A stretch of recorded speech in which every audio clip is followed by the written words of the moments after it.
Welcome to Sinister Heroes. I'm your host, Danny Iniquitous. Thank you for tuning in. If you're new to the channel, this is a channel about Dungeons and Dragons. We try and take a darker tone with everything we do. So if edgier content is your thing, definitely hit that subscribe button. Support us on Patreon. The link is in the description. We thank all of our patrons for our support. You're really helping us a lot building this channel and getting newer and greater things out there. If you need any kind of dice accessories, we have a great partnership with Dice Legion. They have an incredible array of stuff. They have dice bags, dice accessories, really cool little tokens and things like that you might want to buy for your friends and your DMs. Definitely check them out and use the promo code Sinister. It'll give you 10% off all of your purchases. Definitely check them out. They are awesome.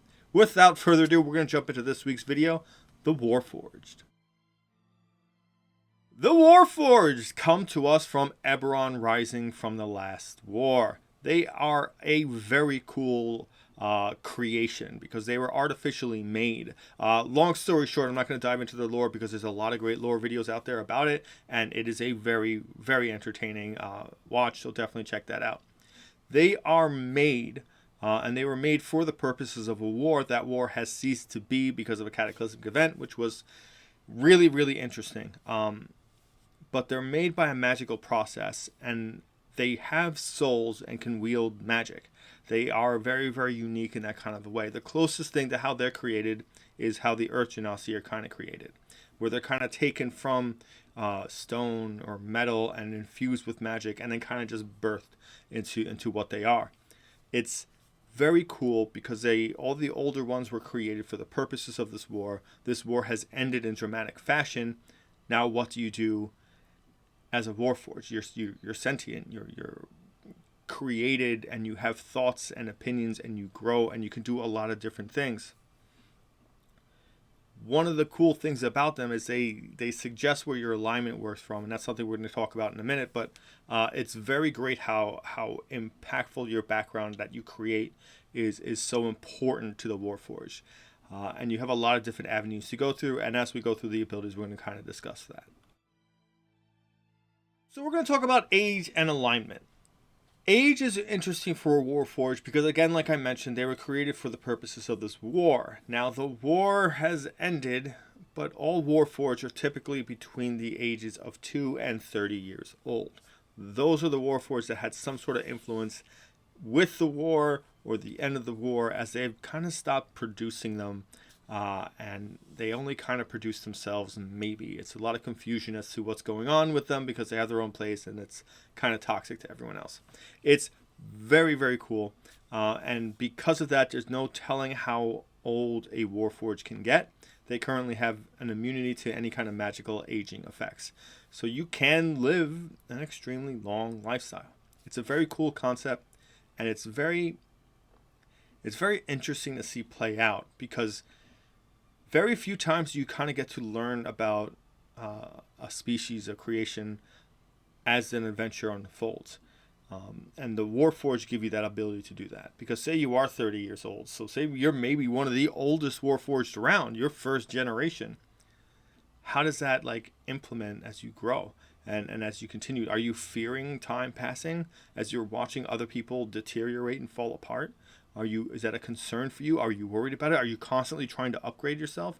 It's a great way to put some weight behind the meaning of extending your life and how a long lifespan works. It's a very cool concept. You can definitely toy a lot around with it. Definitely screams volumes for a chrono wizard, a chronology wizard. That it came from Explorer's Guide to Wild Nut, where you're time oriented. Maybe it's because you're so fixated on something like that. It's a great way to incorporate that into your character and make that a driving force. The other thing I wanted to talk about in this section is alignment. Alignment is interesting for a Warforged because they tend to be neutral or law-abiding as they're created. Because again, they're soldiers. They either don't care and they just listen, or they are designed to follow a strict set of rules.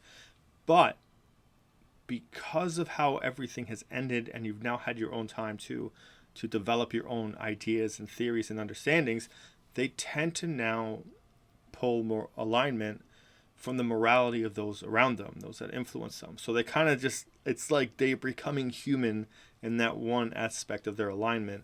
And that's a very cool understanding. It's like AI becoming real, or adjusting itself to match humanity. Like, it's a very great way to kind of study and care and make mistakes, so that way you can learn and grow from them and develop this kind of ability that you're open to being taught when you're wrong, so you can grow. And that's a great way to build up a character that's very likable and just pulled right into things. Also, it's a great way to turn a normal Warforged into a devastatingly dangerous or evil kind of a character. Because yeah, you fought in the war and you were honored and you were in a position of privilege and you were part of this great group that did a lot of good things. But after the war, people had no use for you, and they tossed you to the side, and you had no purpose.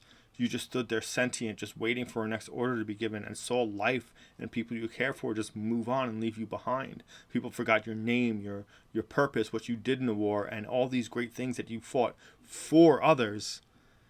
It's just erased. And maybe that made you bitter. Maybe that made you angry. Maybe that made you see things as that people only care for you when you're doing good for them. And now you have to decide, what do you care about? What good are you going to do for you? And create a great learning process where you're kind of learning your own development. And it's a cool concept to play with. And your alignment really gives you that opportunity to do that. And in a lot of ways, any character can do that. But this actually puts some weight, because this is something pressing. Because you need to know how to act. You need to know how to advance. Every other species in the game has that from birth. They're taught that. They're created that. They've had time to be a child, be taught those lessons, grow from them, and then be an adventurer. So all that's ingrained in who they are, and you're taking that wonderful part of being so new and pushing that into an entity that doesn't even know why it's around anymore. And doesn't know that it's okay just to be, and you don't have to do things. You can just exist and be part of something that just chases what makes them happy. You don't know that. You don't know you could do that. So your alignment can be a very tricky thing to navigate, or constantly fluctuating, which is a lot of fun. Constructed resilience. You were created to have remarkable fortitude, represented by the following benefits. You have advantage on saving throws against being poisoned, and you have resistance to poison damage. You don't need to eat, drink, or breathe. You are immune to disease. You don't need to sleep, and magic can't put you to sleep. This is a great benefit overall, because if you don't have elves in your party, or anything that only takes a very, very diminished kind of a rest where they can stay sentient, you do put yourself in a little bit more danger than you have to be. This, being a Warforged, is great because you can just go into your next ability and take care of the party so everyone else can get a full rest in circumstances that they might not need it. It's a great thing to conceptualize. It's really great being resistant to damages, being able to avoid being poisoned, because poison is really bad for a player, because it causes a lot of disadvantage. It makes things hard to do, and some poisons have additional riders that might be problematic. Not needing to eat, drink, or breathe is great in case you're in a very heavy survival kind of a game where you're traversing a very dangerous area like a mountaintop or a desert. You can just keep going and pursue, where you are at a handicap if you're any of the other species. Sentry's Rest. When you take a long rest, you must spend at least 6 hours in an inactive, motionless state, rather than sleeping. In this state, you appear inert, but it doesn't render you unconscious. You can see and hear as normal. This gives you the ability to watch over your party as they are taking a long rest. Dependent on the scenarios or the campaign that you're in, this will be more or less beneficial. In a very heavy role-playing political intrigue kind of a campaign, you're really not going to see this as beneficial, as a lot of those campaigns tend to take place in cities and traveling is kind of a rarity. So you'll be able to take a long rest pretty safely almost all the time.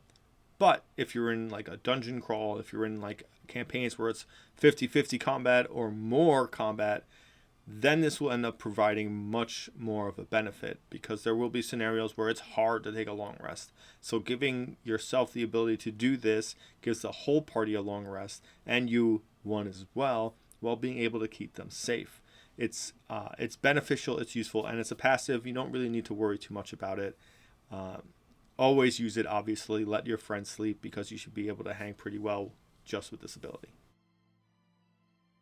Specialized design. You gain 1 skill proficiency and 1 tool proficiency of your choice. This is kind of just beneficial for adventuring, depending on what your build is, what class and subclass you're looking at, what backgrounds. This will help give you one of those things that you desperately need. Tool proficiencies, it depends on what you're trying to do. I find tools to be one of those things that are great in theory, but you really need to be in a circumstance where you need a lot of adventuring in your game, where you're solving a lot of puzzles or creating a lot of things, or trying to balance out encounters by being able to make items that might be beneficial to you, like alchemist supplies, making potions and things like that. Again, this is really kind of dependent on your campaign, but a skill proficiency is always useful depending on what skills you think you need and what you're building towards. Tool proficiency, depending on what you need to do or what you're trying to do, works out. Integrated protection. Your body has built-in defensive layers, which can be enhanced with armor. You gain a +1 bonus to armor class. You can don only armor with which you are proficient. To don armor, you must incorporate it into your body over the course of an hour, during which you must remain in contact with the armor. To doff armor, you must spend 1 hour removing it. You can rest while donning or doffing armor in this way. While you live, your armor cannot be removed from your body against your will. This, on paper, really sticks out as just that +1 bonus to armor class, where if you're playing a rogue and you get just studded leather, you kind of have a +1 leather armor. It is beneficial because armor class is kind of hard to get, because there's only so much you can get with your mundane items or building towards getting magical armor specifically. It's a little tricky to get your armor very, very high. So a +1 benefit is really nothing to look down at. It's actually quite useful. The interesting thing that you have to understand is, as a character, you can wear armor that you don't have proficiency with. Obviously, it has negative actions, like you have disadvantage on a lot of things, but certain things can be willed into a way that's specifically useful. If you're a wizard and you decided to take all saving throw spells, cantrips, and everything, well, then you can put on medium armor. You can. It gives you disadvantages on attack rolls, yeah, but in combat, all of your rolls are saving throws that the enemy has to make. Can boost up your AC.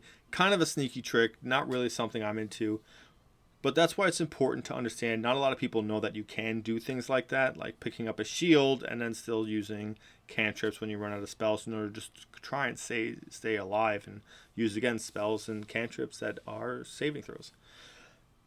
It's weird. It's more of a metagamey kind of thing, or like it's an emergency kind of thing where you're kind of a clever person, but you really won't see that. But I mention it because it's mentioned here that you can only wear armor that you are proficiency with, so you can never do that. You cannot be a wizard and put on medium armor with this, on top of the fact it takes you an hour to put it on, an hour off. So heat metal is devastating for a Warforged. If you're fighting a Warforged and he's wearing armor, heat metal, and just watch it just turn into lava and fall apart.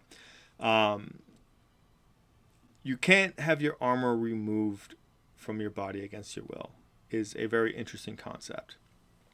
Very rare have I seen any circumstance that takes your armor, but I imagine there's probably 1 or 2 mechanics in the game that can do that. This protects you from that. Ultimately, it's cool that you get a +1 bonus to armor.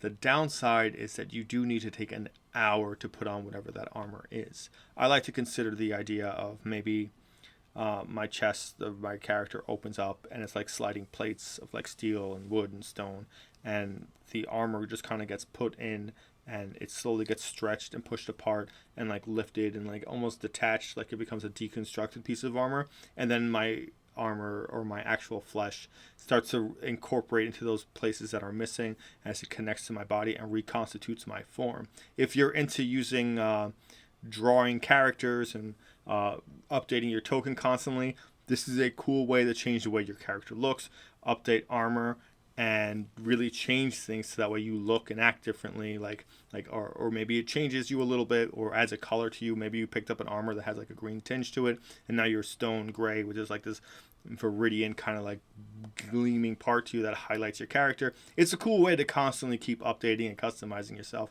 which can be fun. When really thinking about a Warforged, I came about this idea that I want to share with you guys. So the theory is this Warforged is rather older, and some time has passed since this war, or maybe it's just in a whole different other campaign, whatever kind of circumstance you're in. And what happened for this Warforged is that after the fighting that they were involved in was stopped, he was told by the commanding officer, which wasn't a Warforged, that everything is over, to just disband and just go your separate ways. And my Warforged just had nowhere to go. All the other Warforges that were pulled and just kind of went in different directions, taking this concept that they belonged or they needed to go somewhere. But my character never had that. So while waiting, he just kind of leaned against like a tree and just went into Sentinel's Rest. But that Sentinel's Rest lasted a really long time because there was no other purpose, nowhere to go, nothing was bothering him. He just kind of just stood still. And so these roots from this tree like got into it and merged with it. And somehow, through this essence of this tree, it caused the Warforged to almost become one and share the experience and thoughts and understanding of the world around it. And somehow, some way, shape, or form, that tree gets removed, or it dies, or it's like destroyed from the outside in, or because of necrotic magic or something. And the Warforged is just pulled forward and reawakened, and it had all this time to be part of something and have this wonderful oneness, and it had that all just taken away, and it caused this desire to just want it to be put back, to get things back to the way it was, but knowing that that's not how things work, it wanted revenge. It wanted to take things back. It wanted to fight back the industrialists or whatever cast that necromantic spell, and it changed so much that it became this druid, and it could use these primal magics, and it learned so much from just being there and witnessing the world around it. And so it became this Circle of the Moon druid, which I thought was just a great concept because you could see the plates and stone and wood just shifting and recalibrating and reorganizing itself into different animals that would live in that forest and use that and be scary, almost like a wooden transformer. And I thought it was just so cool to have all the wood just rotting away and desiccating and having everything fall like to being ragged and dirty looking. But it didn't matter because that's who you were. You were the roots. You were part of the nutrients that kept that tree going. Like you were one, and it's gone, and you are just as dead on the outside as it is in real time, and you need to correct that. You need to make it right by setting the things that pushed it that way into a place of sadness. And I really thought that was a great idea, so I got really pumped about that. And I'm kind of wishing that I get the opportunity to play that really, really soon. If you made it all the way to the video, thank you so much for sticking all the way through. It really means a lot to us. Definitely comment. Definitely want to hear about your Warforged and some of the experience you've had with some people playing it, some of the great stories you've gotten into. And again, if you need dice or any dice accessories, check out Dice Legion. Use the code Sinister. Please support us on Patreon, and thank you so much for all your support. Thank you again for checking us out, and thank you for giving us Spooky Kid a chance.